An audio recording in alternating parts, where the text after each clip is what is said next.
All right, fig lovers, this is Ross the Fig Boss. I got a great video for you guys because today I'm going to answer a really common question that I get, which is when do I repot or uppot my fig cuttings? You're starting the rooting process, you got some leaves, you don't really know how much roots is down there, and also you're kind of wondering, well, if I uppot it, am I going to kill it? Am I going to do it too soon? Should I wait longer? Well, that's what we're going to talk about in today's video and more about the rooting process.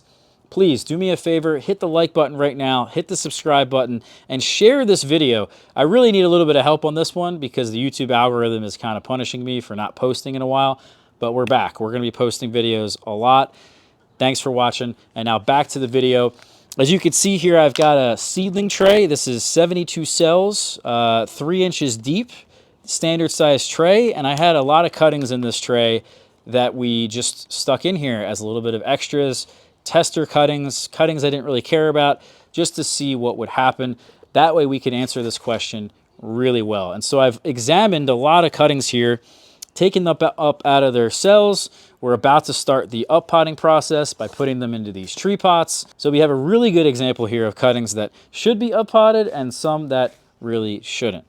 Now I think you guys can probably tell the difference between the cuttings that are still in the trays versus the cuttings that I took out of the trays. And you can see there's a huge difference. Even if you couldn't see the roots, maybe you weren't rooting them in clear plastic cups like some people do, or the fig pot method, or even rooting them in a clear jar with water in it, you can just tell with enough experience, looking at the top growth, roughly how much top growth there should be that will then correspond to the root growth. When the roots turn brown, the roots will start to kind of harden up. And it's almost like the same thing here with the top growth. The top growth goes through the process of lignifying. Well, so do the roots themselves. The roots go through a similar lignification process. They start out as white, they're really bright, they're very easily damaged, and then they start to harden and become much more stable for the cutting to have a solid root system. So we want to kind of have that hardening process happen not only on the top, but also down at the bottom. One of the other major things is actually the size of the leaves. The size of the leaves will give you a good indication that there is roots below. So the larger the leaves, the better off you probably are, and you'll have root development. The smaller the leaves, you can see here that, well, there's really not a whole lot of growth. The nodes are rather close together, and the leaves are rather small.